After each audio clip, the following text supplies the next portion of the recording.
Ok, bueno, el tema de hoy compete a la ecografía de la piel y sus anexos. O sea, este es un tema bastante Sí, fácil desde el punto de vista anatómico, a diferencia de pélvico, por ejemplo, que pues es muy nutrido en anatomía. Aquí ecográficamente piel es muy sencillo, pues son tres capitas que tienes que ver y listo. La mayor cantidad de veces que te van a solicitar un eco de piel y partes blandas es para buscar absceso o para buscar lipoma. Eso es la mayoría de todas las veces que te han indicado una ecografía de tejidos blandos. Bueno, vamos entonces a comenzar.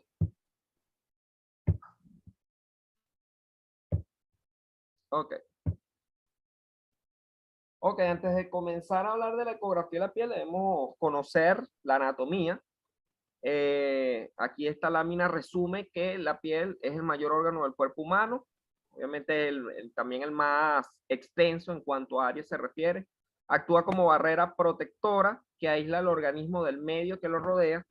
Esto se consigue gracias a todas las estructuras que la conforman. Entre ellas, bueno, sabemos toda la cantidad de células, líquidos, que se van adaptando pues a toda la temperatura ambiental y nos proporciona protección, etc. Poco de anatomía y fisiología, sabemos que las estructuras de la piel incluye pues vasos sanguíneos, incluye glándulas sebáceas, la formación del tallo del pelo, en este caso, que se observa bastante bien, comprendido acá su porción basal, el folículo piloso, hay la presencia de vasos linfáticos, nervios y glándulas. ¿Qué es lo importante de aquí? Que te sepas estas tres cosas que abarca la piel, que son la epidermis, la dermis y el tejido celular subcutáneo. Eso es lo básico. ¿Por qué? Porque cuando yo voy a hacer realizo la ecografía, que obviamente tiene que ser, ya tú estás bastante adiestrado en eso, un traductor lineal, si es sectorial también lo puedes usar. Lo importante es que maneje alta frecuencia, muy alta frecuencia. ¿Por qué? Porque obviamente vamos a estudiar una estructura superficial que no amerita tanto poder de penetración, pero sí amerita una cantidad importante de resolución espacial. Entonces, en esos casos necesitamos utilizar traductores de alta frecuencia. Obviamente, en el medio donde nos desenvolvemos, lo máximo que puede llegar un traductor lineal son 12 MHz. Pero en Europa ya hay equipos tan avanzados, incluso adaptados solamente para ecografía de la piel. Y manejan, mira, de 30, 40 hasta 100 MHz. O sea, son bastante equilibrados en ese aspecto. Entonces, bueno, ahorita lamentablemente nos tenemos que, digamos, adaptarnos a lo que tengamos, pues, a disponer. ¿Sí me escuchas?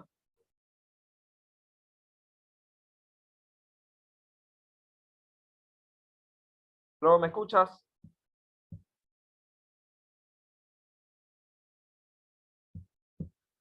ah, sí, sí te escucho. Lo que pasa es que yo quito el audio, Manuel, para no interrumpirte con sonido ni nada de eso. Ah, ok, ok. No, bueno, me avisas cualquier cosa, porque hay veces que me quedo ahí parado hablando Chévere. y resulta que no tengo internet. Mi- Mira, Manuel, ¿sabes qué se me ocurre de lo que me dijiste ahorita? ¿De qué? Haciendo un paréntesis de lo de la asociación, de lo que ganemos del primer módulo, de la primera fase, de la primera corte.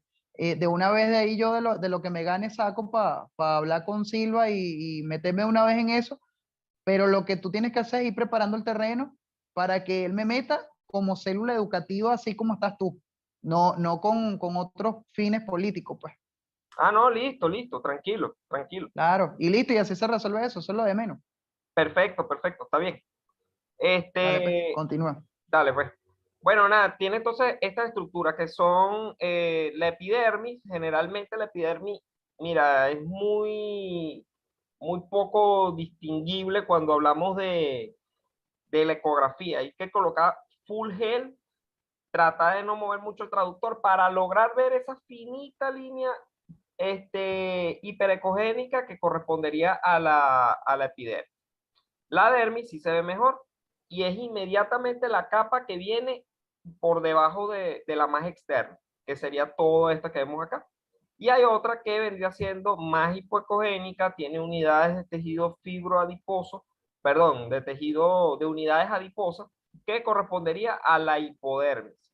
En otras literaturas, esta misma área se reconoce como tejido celular subcutáneo.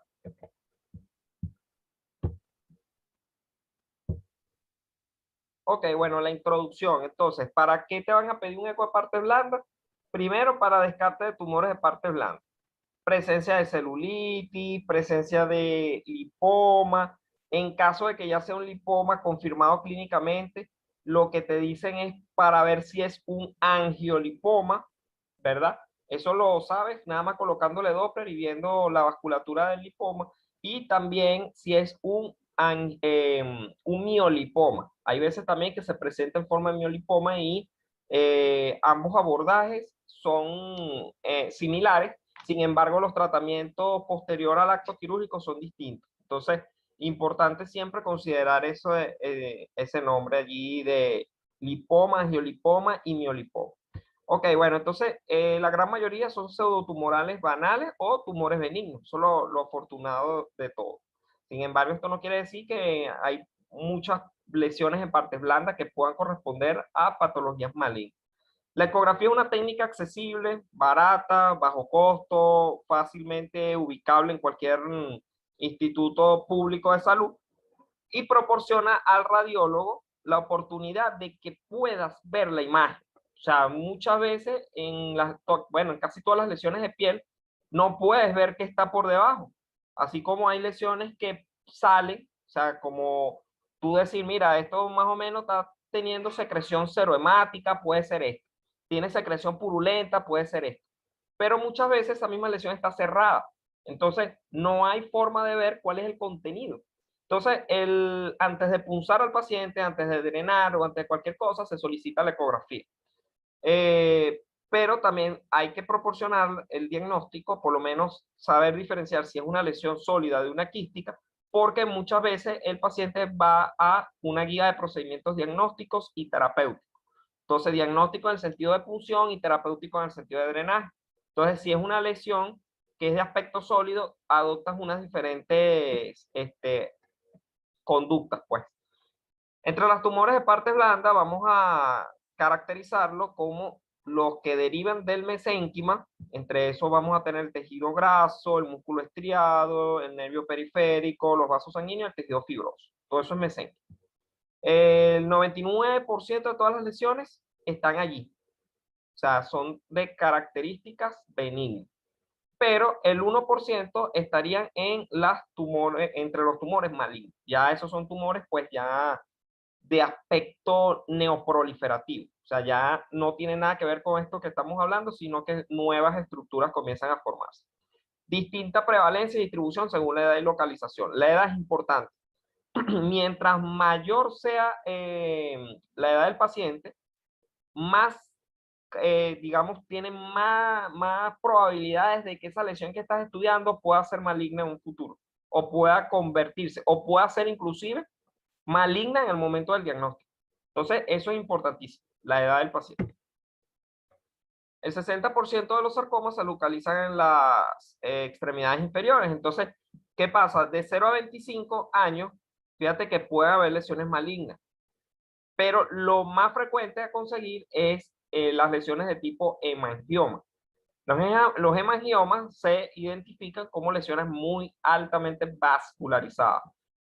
Hay otras lesiones vascularizadas, como por ejemplo el sarcoma sinovial, rhabdomiosarcoma. La edad, dependiendo acá, fíjate, del 26 al 55 de edad, da más para liposarcoma, otro da para lipomas. Los lipomas son los más frecuentes de todos. La única forma de diferenciar es con el histiocytoma fibroso. También tenemos mayores de 55 años, ya aquí ya hay que comenzar a sospechar de lesiones malignas por la edad. Y benignidad, pues el lipoma, el mixoma siguen estando allí en la lista de patologías benignas. Entonces, ¿qué estudio debemos solicitar y cuál es la sensibilidad y la especificidad diagnóstica para llegar más fácil a ese diagnóstico? ¿Sí me escuchas, verdad? Sí, sí. Ah, bueno, perfecto. Fíjate, lo primero que siempre se solicita, a pesar de que no es un estudio de elección para evaluar partes blandas, es la radiografía simple. ¿Por qué? Porque muchas veces es importante saber qué tanto compromiso tiene esa lesión con el sistema óseo. Muchas lesiones invaden el sistema óseo o al contrario, vienen del sistema óseo como los tumores de origen óseo. Entonces siempre es importante indicar entre los protocolos la rayo X, la radiografía convencional. En ese caso siempre también necesario eso para saber la extensión de la lesión, o sea, para ver qué tanto compromiso tiene. La ecografía vendría siendo también otro estudio de elección, casualmente, bueno, el que nos compete el día de hoy, porque te ayuda a diferenciar si el tumor es de origen graso, si el tumor es vascular, si el tumor es quístico o es sólido. Ok, si es sólido, ¿qué tiene en su interior? Si es quístico porque es agua o es quístico porque es vascular. O sea, eso se sabe pues colocando sencillamente las maniobras Doppler que ya conocemos. Si es graso, ¿qué tipo de estructura grasa es? ¿Es un liposarcoma? ¿Es un lipoma neto? ¿Es un angiolipoma? ¿Un miolipoma? Todo eso te lo da la ecografía. La ecografía también te ayuda a diferenciar si son ganglios. Muchas veces en pediatría, y me atrevería a decir que el 100% de todas las indicaciones de masas en piel que ven los pediatras en niños solicitan la ecografía para poder observar si eso es una masa o es un ganglio. Muchas veces, afortunadamente, son puros ganglios o son plastrones adenomegálicos o adenitis, que la ecografía también brinda esa oportunidad de diferenciar. Masas postraumáticas paraarticulares también los pueden indicar, y la guía de biopsia, o sea, imprescindible para estudios de tipo intervencionista. La tomografía también lo puedes solicitar, pero esta se solicita, por ejemplo, en el caso de que, bueno, revisaste por ecografía, te parece que las características son malignas, te da para ecográficamente decir que es maligno, ok, tú sugieres una tomografía porque esta te ayuda a identificar si hay metástasis o si la lesión está mucho más profunda e incluye la parte intraabdominal, o si tienes calcificaciones que no las puedes ver por la rayo X. Y la resonancia, bueno, la resonancia es solamente indicado cuando ya sospechas que la lesión es maligna. O sea, no la vayas a indicar cuando la lesión es benigna. ¿Por qué? Porque la resonancia lo que te ayuda es a estadiar, a caracterizar. Por ejemplo, si tú te mandan un partes blanda de región poplítea, identificas que es un quiste de Becker, perfecto. Le pusiste Doppler, no está hemorrágico, no está purulento, sobreinfectado, no hay nada más. A ese paciente no le puedes indicar una resonancia porque ya proporcionaste todos los datos que necesita el traumatólogo a través del eco. Entonces, muchas veces, te lo digo porque he visto también, no solamente médicos generales, especialistas, hasta en los mismos radiólogos, sugerir una resonancia en un paciente con quiste de Becker. Entonces, no lo haga porque o sea, es un estudio muy complejo, muy costoso, y aparte el tiempo, sometes al paciente a una claustrofobia innecesaria que puedes evaluar sencillamente con el eco. Entonces, tumores de los anejos cutáneos. Bueno, vamos a comenzar hablando del quiste epidermoide. También se le denomina quiste de inclusión epidérmica. Este quiste es frecuentísimo, o sea, casi siempre lo vamos a ver de esta manera. O sea, se observa principalmente, lo ubicas dentro de la dermis. Fíjate que aquí la epidermis está íntegra, pero mira, entre la capa de la dermis y la otra está siendo interrumpida por esta lesión. Si la logras ver, ¿verdad, Palermo? Sí, sí. Fíjate, aquí está interrumpido. Entonces, aparte de eso, fíjate que es una coestructura variable. Esta imagen es muy característica porque primero, te deja un reforzamiento acústico importante, bastante acentuado, pero en el interior da característica de una imagen sólida. Entonces, la forma de tú caracterizarlo es eso: reforzamiento acústico posterior y las lesiones que veas acá internas. Lo que pasa es que el quiste epidermoide en su interior tiene mucha queratina, y la queratina da ecográficamente una imagen de aspecto sólido, pero realmente no es una imagen sólida, es quística. Es el único quiste que se observa así, sólido con reforzamiento. Por eso es importante siempre observar bien estas imágenes. Si se infecta, si se rompe, pierde toda esa formación. O sea, ya deja de tener tanto reforzamiento y deja de tener tantos bordes nítidos, por así decir. Entonces, siempre la localización característica es subunguial. Muchas veces también te mandan ecos que realices allí a nivel de la falange distal de tal dedo, porque puede erosionar el hueso. Entonces, en esos casos, esos quistes son importantes diagnosticar. También hay patologías inflamatorias infecciosas y en este caso hago énfasis porque son los que más vas a ver en la consulta pediátrica. El pediatra te va a pedir esto primero para descartar, o sea, y te lo va a decir así, esa palabra que tanto, bueno, nosotros nos obstina, porque, o sea, nosotros no somos descartólogos, o sea, no estamos para descartar nada, estamos para diagnosticar.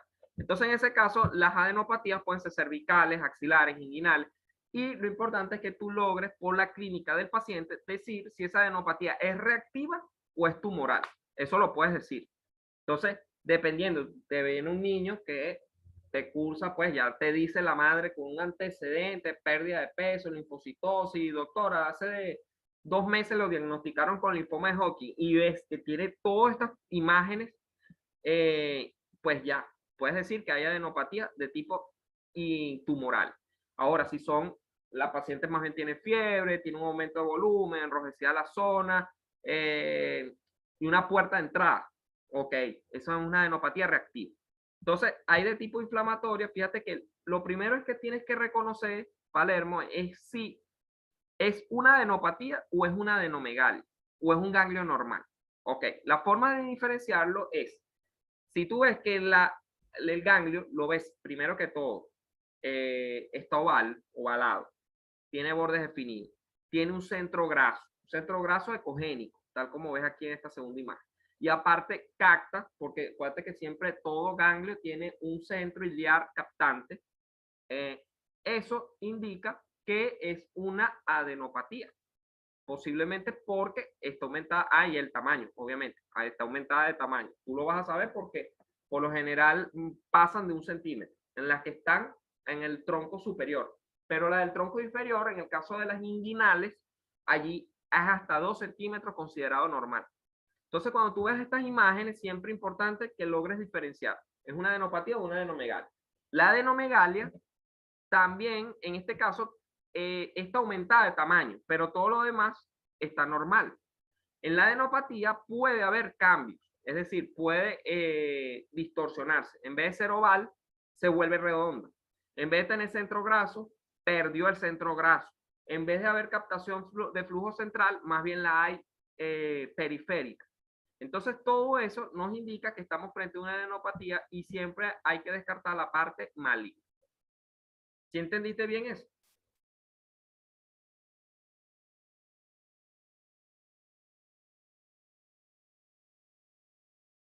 ¿Aló? ¿Sí me escucha?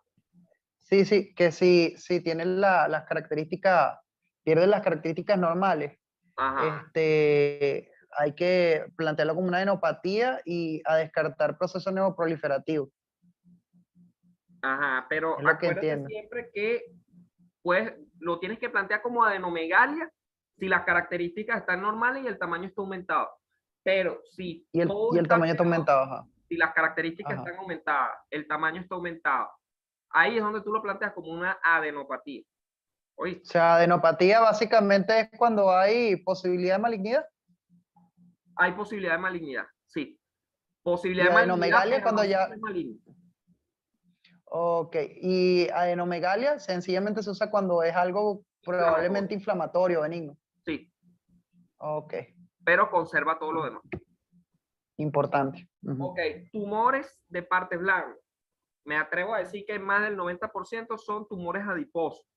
El lipoma es el tumor benigno más frecuente y lo importante que reconocer son las características ecográficas. Primero, son imágenes, digamos, bueno, dependiendo, ellos son isoecoicas con respecto al tejido graso. Eso es obvio. pero el lipoma puede variar dependiendo de las características que él tenga.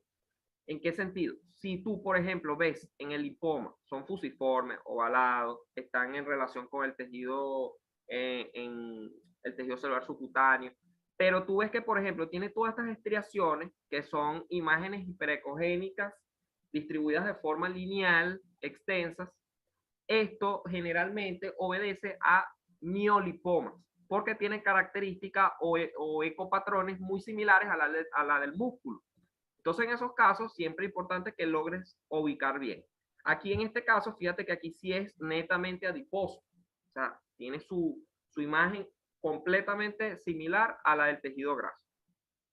Y ahora, la otra forma es que tú a esto le coloques Doppler. Porque si tú ves que ese lipoma, mira, vascularizó fuertemente, ya eso es un angiolipoma. Ahora, si tú ves que los índices de resistencia están cambiando, las velocidades también, puedes ya entonces colocar el diagnóstico de la sospecha ecográfica de un liposarcoma, que también se pueden comportar igual. Ellos son similares a un lipoma. La diferencia del liposarcoma es que tiene una irrigación característica, una irrigación bastante acentuada, Neovascularización. ¿Cómo? Esos malos, los que mencionaste, el liposarcoma, ellos me imagino que tendrían neovascularización, índice de resistencia baja y índices de pico sistólico alto, o sea, velocidad pico sistólica alta. Sí, pero ahí tienes que entonces tomar en cuenta otros parámetros, como el índice de pulsatividad, evalúas otros hallazgos, como por ejemplo, qué tanto el IP, el IR y qué tanta velocidad diastólica tiene, también es importante. Cómo responde al Doppler, si realmente la vascularización es central solamente o es periférica. ¿De dónde viene la irrigación? ¿Es una neoirrigación o viene de otro vaso que lo está acompañando? Todo eso es importante. Si infiltra los planos cutáneos también, porque muchas veces lo vas a ver en el liposarcoma. Clínicamente hace unos bordes bastante importantes y bastante abultados en el paciente. Entonces, y son bastante agresivos en cuanto a la parte de los bordes, puede hasta ulcerarse, un poco, en fin, sin fin de cosas. Entonces, normalmente tú lo puedes diagnosticar es cuando está en fases precoces. Entonces, por eso que todo lipoma no lo podemos subestimar. Ok, mira, otra cosa que te iba a decir yo, y esa captación Doppler en los lipomas normales, ¿cuál es la diferencia en esa captación Doppler en la forma en la que lo capta de los lipomas, miolipoma, angiomiolipoma, a los liposarcomas? No, el lipoma por lo general no debe captar, no debería captar. Ok, Si el lipoma te capta, es un lipoma atípico. Entonces ya ahí tienes que descartar el liposarcoma. ¿Y el angiomiolipoma o el angiolipoma? El angiolipoma sí te puede captar, pero la vascularización por lo general no es tan central, es más periférica, mucho menos agresiva en la captación como el liposarcoma. O sea, es mucho más sutil. Ok, el liposarcoma te capta full. Full. Incluso el angiolipoma, tienes que ponerle, primero tienes que ponerle power Doppler. Y segundo, él te capta como un puntico. Es un vaso nutricio único. Entonces tú le pones power Doppler, subes toda la ganancia y se ve es un puntico allí. Pero, o sea, lo importante es que le digas al cirujano que ahí hay un vaso sanguíneo, porque si él extrae el lipoma como acostumbra hacerlo, se puede llevar ese vaso y va a ocasionar una hemorragia espantosa. Entonces, él tiene que prevenir eso con, obviamente, ya los usos o sea, ¿cómo es que se dice eso? Lo que producen vasoespasmos, pues, lidocaína, toda esa broma. Entonces, evita tanto sangrado y ocasiona, pues, una exéresis más definida, ¿me entiendes? Sí, yo los he sacado de eso. Ah, bueno, pero me imagino solo... Y he sacado también los sinoviales. Ah, bueno. De las articulaciones. Verga, esos son más arrechos. Sí, pero era full de pinga. Cuando estaba en traumatología yo me lanzaba todos esos rollos. Nah, huevona. Bueno, viejo, ya sabes, cuando veas un lipoma que te parezca atípico, No tienes que pensar dos veces. Mándale biopsia, tomografía y resonancia, el que tú consideres. Ajá, atípico es que capte. Atípico es que el capte Típico, dentro flu. Ajá. típico es el lipoma que no debe captar. Ujú. El lipoma bien definido, bien circunscrito, capsular. Fíjate que muchas veces, mira, ¿ves todo esto que está aquí alrededor? Esa cápsula hiperecogénica. Ajá. Eso es típico del lipoma. Cuando tú lo veas, eso es típico. ¿Por qué? Porque quiere decir que está bien capsuladito, es benigno. Pero cuando no hay cápsula, es cuando tiene esa capacidad de romper y de invadir.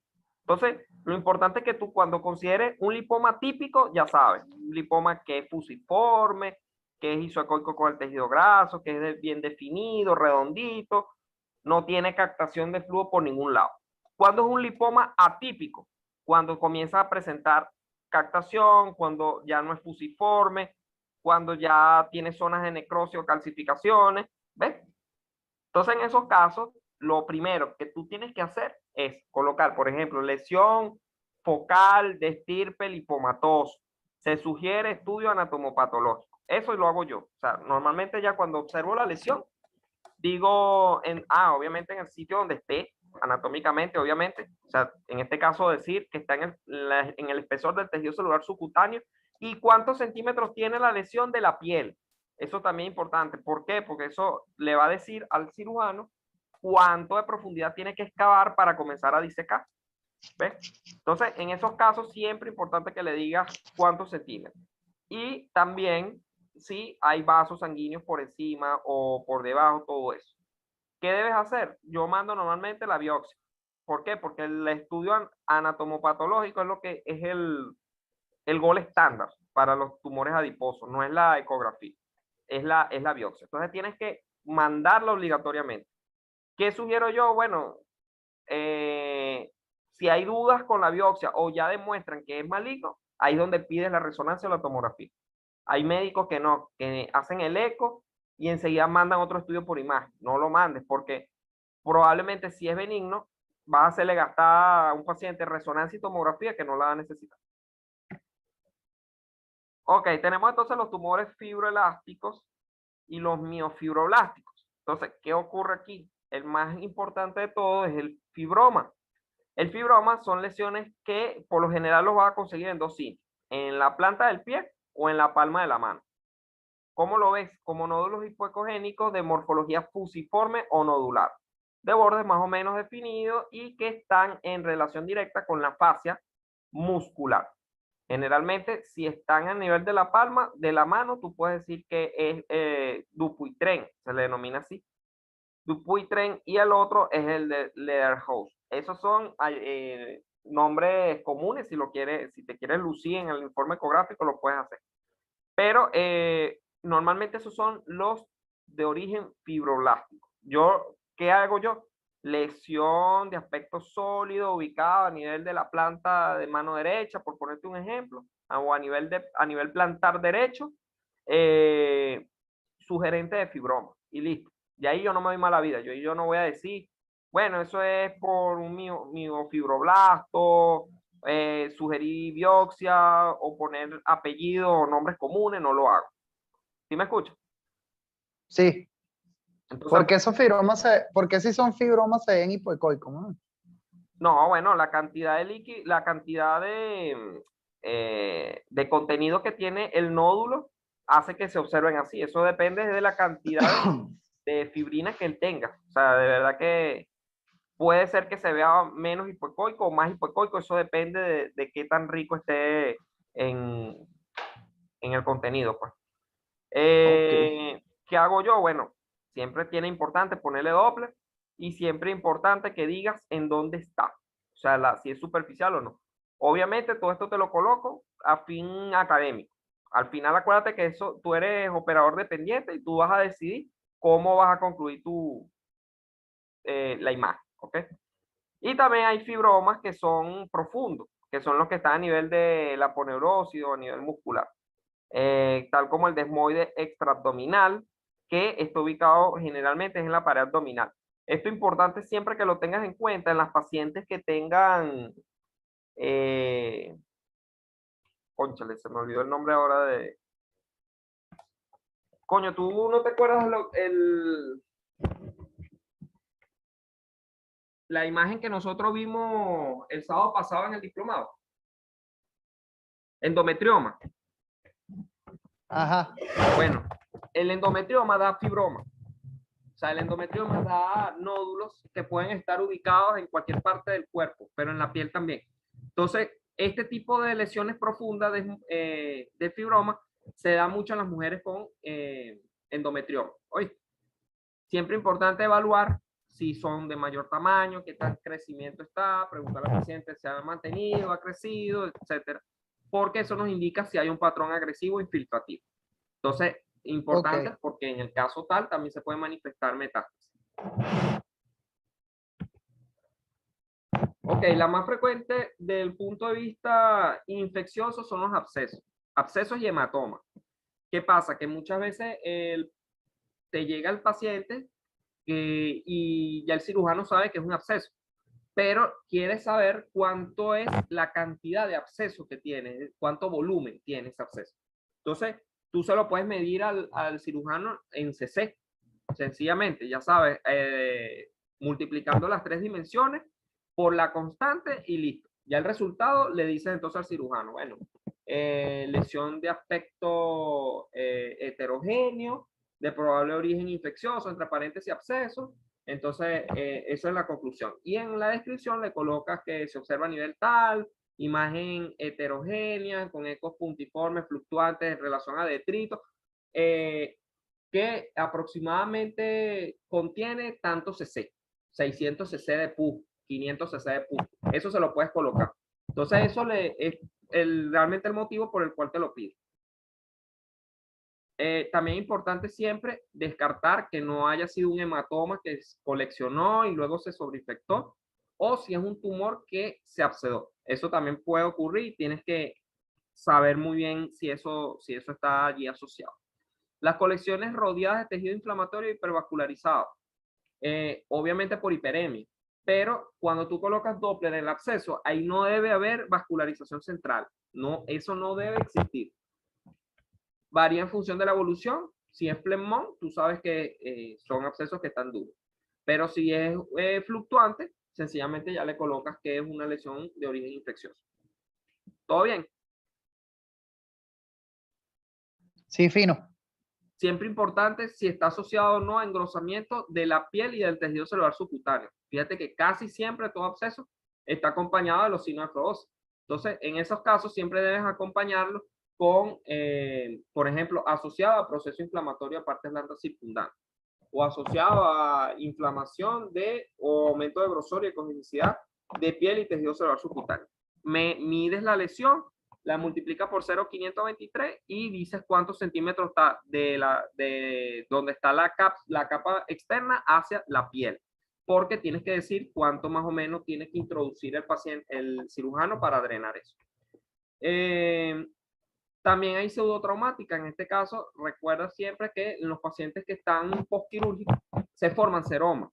Entonces, el cirujano también te puede indicar el partes blandas para ver qué tanta colección hay en la cicatriz postquirúrgica.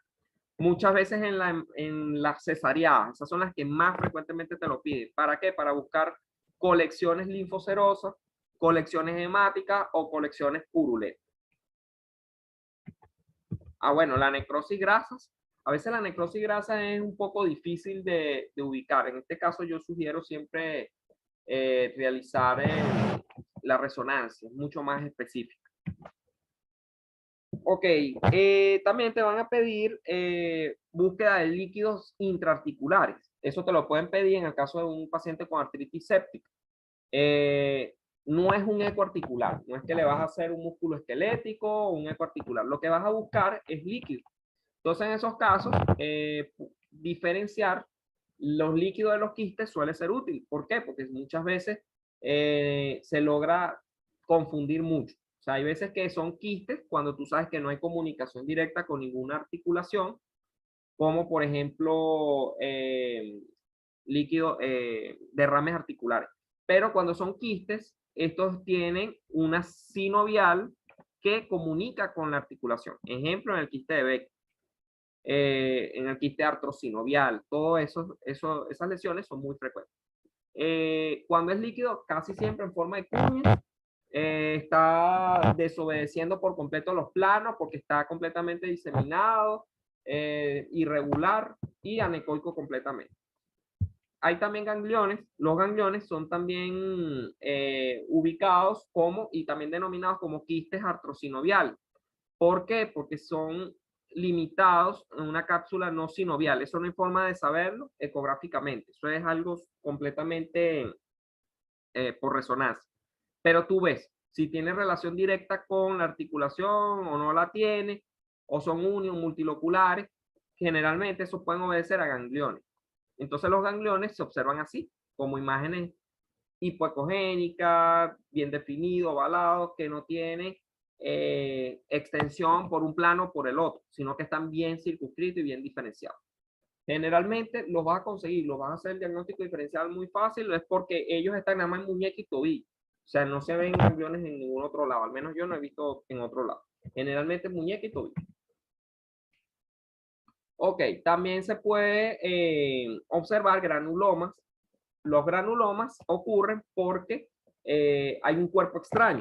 Entonces, ¿qué ocurre? El mismo organismo ocasiona una respuesta inflamatoria ante ese cuerpo extraño, ocasionando un abultamiento. Ese abultamiento generalmente es el granuloma. Cuando ocurre que observas esa imagen, que te piden esa imagen, pregúntale siempre al paciente si se enterró algún objeto, si hay algún tipo de traumatismo o alguna picadura, o ya sea por aguijón o algún otro puerta de entrada por otra causa. Importante siempre que esa imagen la asocies a eso, porque si la asocias, entonces puedes hacer el diagnóstico de granuloma ecográficamente. Lo ves así, como lesiones irregulares, con masas bastante heterogéneas, que están aumentadas de vascularización por el mismo patrón inflamatorio hiperémico, y que casi siempre puede estar asociado al cuerpo extraño. Fíjate aquí abajo, vemos esta imagen hiperecogénica, que posiblemente sea secundario a una aguja o a una espina que se haya, con la que se haya lesionado el paciente. Siempre acompañado de procesos inflamatorios circundantes. La celulitis también otra de las indicaciones de ecografía de piel y partes blandas, y te lo van a pedir no para el diagnóstico, porque la celulitis es 100% clínica. Te lo van a pedir es para saber la extensión de planos profundos y para saber si está abscedado. Cuando eso lo veas, lo debes reportar. Si no lo ves, no importa, repórtalo igual porque le estás dando ya la información que quiere saber el cirujano. Ok, la miositis, muchas veces también te van a pedir la ecografía para ver cómo está el músculo. El músculo, por lo general, puede atrofiarse, puede hiperatrofiarse, puede inclusive cambiar su ecogenicidad. Acuérdate que la ecogenicidad del patrón muscular es de tipo patrón fibrilar. Muchas veces ese patrón fibrilar se interrumpe por imágenes irregulares, distorsionadas, que nos llevan a hacer el diagnóstico de una miositis. Miositis, inflamación del músculo. Casi siempre secundario a traumatismo. Pregunta siempre que no hay un traumatismo porque siempre está asociado. Y siempre importante que logres ver que no haya ningún tipo de absceso que pueda complicar al paciente. Por ejemplo, en los casos de una miositis infecciosa, si es una miositis osificante, todo eso te lo va a decir la ecografía. Por eso es importante también solicitar ese estudio. Entonces, bueno, en el caso de, por ejemplo, aquí una miositis bastante importante del vasto intermedio, fíjate que siempre, normalmente, ¿qué ocurre? O sea, ecográficamente uno lo puede ver. Tú puedes solicitar, en el caso tal, una resonancia magnética, que evidentemente en secuencias T2, ya eso después lo vas a estudiar con profundidad. En secuencias T2 hay una hiperintensidad que se hace brillante y que en este caso puede corresponder a áreas de edema circundantes. Ahí habría que hacer pues otro tipo de secuencia que correspondería a una miositis de vasto intermedio. ¿Qué hago yo? Yo no mando la resonancia. En ecografía veo el vasto intermedio, o el vasto interno, externo, y veo que hay una imagen que interrumpe el patrón fibrilar, como vemos acá, ya inmediatamente hago el diagnóstico de miocitis. Ahora, que busquen ellos, precisen la causa. Si ellos quieren hacerle biopsia a eso, lo pueden sugerir, pero que sean ellos mismos. No lo sugieras tú porque no hay una forma de caracterizar por eco si tiene características presuntas de malignidad. No como en los casos del lipoma o los anteriores. En el caso del músculo, es muy difícil hacerlo por eco. Entonces, preferiblemente, haz el diagnóstico de miocitis y que ellos correlacionen. El elastofibroma también se puede observar. Yo he visto, creo que como 1 o 2 en toda la pasantía. Y lo único que primero están originados por traumatismos a repetición y tal cual, una ecoestructura fibrilar, tal como vemos acá, la localización siempre es típica porque lo vamos a conseguir a nivel subescapular. Entonces, en este caso, puedes decir que se trata de un elastofibroma. Sin embargo, si no tienes completamente certeza de eso, no te des mala vida, porque coloques las características de la lesión, es más que suficiente. También hay otras, como por ejemplo, engrosamientos de la sinovial, o sea, engrosamiento de la vaina que recubre los tendones. En esos casos, hay una representación que se llama sinovitis billonodular pigmentada. Eso también le pueden sugerir ecografía los traumatólogos para ver qué tanta compromiso hay vascular y si hay frecuencia de lesiones ligamentarias, es decir, alrededor. Entonces, siempre importante que veas que eso tenga una relación importante con el tendón, porque si no tiene relación con el tendón, entonces no es una tenosinovitis, sino que al contrario puede ser más bien un quiste epidermoide.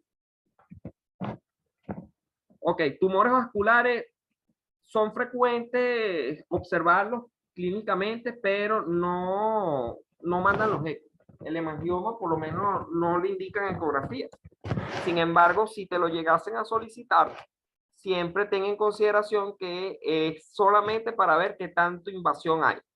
Y si hay hemangioblastomas, por ejemplo, o hemangioma, siempre ver si hay la evolución del mismo. O sea, si ha crecido, si hay una vascularización de tipo malformación vascular, que eso lo puedes ver a través de lesiones internas, como por ejemplo flujos venosos arteriorizados o lo que es el signo del yin yang. Todo eso te puede acompañar a decir que hay una malformación. Entonces, eso es lo que puedes reportar. Una malformación arteriovenosa, ¿no? Obviamente. Entonces, bueno, para concluir, la ecografía es muy útil como técnica inicial de screening. Ya sabemos que para el diagnóstico de tumoraciones de parte blanda no da un diagnóstico anatomopatológico, pero te da un diagnóstico bastante presuntivo, complementario, que va a ayudar muchísimo al tratante. Conocer siempre los datos de malignidad. ¿Por qué? Porque siempre, si infiltra plano, ya tú sabes todas las características de una lesión maligna. Infiltra plano, que no es paralelo al eje perpendicular, sino más bien es mucho más grande en altura, tiene reacción desmoplásica, adenopatías, etcétera. Todo eso nos indica malignidad. Con respecto al quiste epidermoide o epidérmico, pegué también estas diapositivas acá. Obviamente todas estas diapositivas, obviamente como estoy grabando la clase y lo voy a subir a YouTube, son origen de la doctora Rebeca Rodríguez. Ella es la autora material de todo esto. Entonces, bueno, obviamente lo tomé prestado en su clase de lesiones de piel para, bueno, usarlo ahora. La ubicación siempre importante de la dermis, del tejido celular subcutáneo. El trayecto comunica a la epidermis. Siempre recuerda que el quiste epidérmico tienes que estudiar que no haya una comunicación, y no solamente para el quiste epidérmico, para cualquier lesión, que no haya una comunicación directa con el medio externo, porque muchas veces esa lesión tiene tiene una comunicación, tiene como un pedúnculo que comunica directamente con el medio externo. Eso es importante siempre decirlo. Una fístula se le denomina también a ese tipo de comunicación.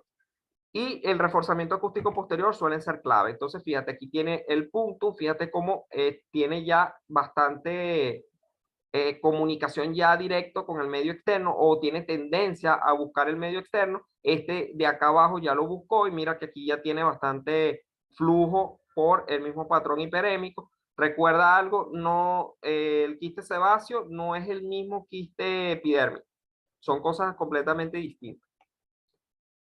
Fíjate que otras veces lo puedes conseguir como aspecto pseudotesticular. ¿Te acuerdas cuando uno estudia patología inflamatoria intestinal que nos dice la imagen de pseudorriñón, Palermo? Te escucho, Ajá, ¿te acuerdas de eso? te escucho. Sí, Bueno, igual en el aspecto, en el quiste epidérmico, más bien le denomina aspecto pseudotesticular. Y fíjate, igualito un testículo. ¿Sí lo ves? así, eso estaba a punto de decirte, estaba a punto de decirte eso. Cuando vi la primera imagen te iba a decir eso, Roma, pero me ibas a chalequear. Ay. Sí, de Bueno, pana. importante, cuidado con esta lesión. Esto nos lo explicó la doctora Rebeca. Cuidado con esta lesión. El pilomatrixoma. Pilomatrixoma. Sí. Primera ¿Qué vez que la pasa? escucho. El gol estándar es la ecografía, ¿viste? ¿Qué tal? Ujú. ¿Sí Bueno, me escuchas? imagínate, primera vez que la escucho. Sí. Bueno, este estudio te lo pueden mandar los dermatólogos bastante experimentados. Mira, sospecho que puede ser tal cosa, pero el pilomatrixoma se diagnostica por eco. Entonces, por eso lo traje. Fíjate cómo se ve. Tipo target. Tumor benigno más frecuente, y 80% tiene calcificaciones. Mira cómo lo ves, redondito, bastante circunferencial, calcificaciones micro en su interior. Y fíjate que aquí en el corte transversal y en el longitudinal, mira, sigue adoptando la misma morfología. Colocas Doppler, no capta, la captación es solamente periférica, no es captación central. Muchas veces también la presentación, fíjate, mira, a nivel auricular del pabellón, mira, bastante importante. Entonces, cuando a este mismo paciente le haces la ecografía, fíjate que aquí ya la irrigación, oye, ya que están creo que peleando los gatos arriba del techo, Mari. Bueno, fíjate que hay bastante irrigación. Mira, esa captación que tiene ahí la segunda imagen, no. Ajá. ¿Cuál? ¿Cuál? Esta. ¿Nos preocupa o no esa captación que tiene? Ajá. Podría preocuparnos, por supuesto. ¿Por qué? Porque ella normalmente debe tener calcificaciones y no ser tan vascularizado. Sin embargo, hay variantes de pilomatrixoma que se comportan así. Si yo lo veo, no doy el diagnóstico. Hasta tanto hagan biopsia de esa broma. Calcificación es el punto clave. Si no tiene calcificaciones, piensa en otra lesión. Pero si tiene calcificaciones, sí es el pilomatrixoma. Las verrugas plantares también pueden pedirle eco, pero eso más que todo para ver qué tanto compromiso tiene endofítico, porque hay verrugas que son bastante profundas. Entonces, en esos casos es que lo indica. ¿Cómo lo ves? Bueno, es muy poco frecuente que te vayan a pedir un eco por una verruga, pero si lo hacen, siempre evalúa qué tanto profundidad tiene, qué tanta irrigación tiene y sugiere inmediatamente su estudio anatomopatológico. Y bueno, aquí ya para concluir, mira, aquí te traje cómo se observa en el eje transversal, pues el Doppler color y cómo se muestra la curvatura. Esto hay que sentarnos porque si tú quieres analizar la curvatura de las lesiones, hay que hablar entonces de no solamente de la velocidad picosistólica, sino también la velocidad diastólica final, el índice de pulsatividad, el PRF, y esos son otros hallazgos importantes. Este, por ejemplo, fíjate que tiene flujos bastante bajos, ¿no? Tiene ondas picosistólicas disminuidas con un flujo diastólico sostenido, interrumpido nuevamente por una siguiente onda y que las velocidades pues son bastante bajas, ¿no? Entonces en esos casos puedes reportarlo, puedes colocarlo. O sea, lesión alta, vascularizada, con índice de resistencia bajo o alto, velocidades picosistólicas tantas, etc. Y bueno, aquí otra de las lesiones, mira cómo se aprecia. Siempre importante ver que no haya compromiso vascular porque no vas a mandar a un paciente al cirujano sin reportar la parte de la vascularización, porque el cirujano, acuérdate que es muy mecánico. Él va con el bisturí, rompe esa broma y listo. Pero importante siempre que digas que está vascularizado porque así puede prevenirse mejor. Entonces, ya te acuerdas de este, ¿verdad? Sí, pilomatrixoma. Pilomatrixoma, ya sabes. ¿Qué vas a reportar entonces? Que la lesión originada en la piel o no está en la piel, qué tanto compromiso está, la ubicación anatómica, recuerda si está en la epidermis, si está en la dermis o si está en la hipodermis, si es quístico sólido, esto es lo más importante, el punto 3, porque a partir de ahí tú abres la gama de diagnóstico. El diámetro de la lesión, no solo el diámetro, también las características con respecto al eje paralelo del plano cutáneo, si está interrumpiendo el eje paralelo o no. ¿Es una lesión vascular o no? También importante. Eso lo vas a saber con el Doppler color. Obviamente si muestra rojo, azul, si muestra onda o no la muestra, si hay flujo espectral o no, te dirá si es arterial o venoso. Alto o bajo flujo, importante decirlo, es cuando hay circuitos arteriovenosos. Eso todo lo que te estoy diciendo nos va a orientar a benignidad o malignidad. Si está en fase activa o inactiva, con la anamnesis, le pregunto al paciente si ha aumentado de tamaño o no. Si está en fase proliferativa o en regresión, si más bien te dice no, más bien está disminuyendo el tamaño, ok, excelente.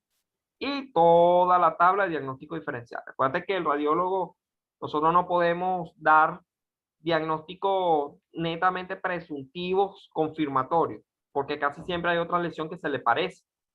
Entonces, hay que siempre colocar diagnóstico diferencial. Bueno, viejo, terminamos. Fino, listo. Queda Doppler. Déjame quitar aquí Exacto. la grabación. ¿Cómo vamos a ver Doppler?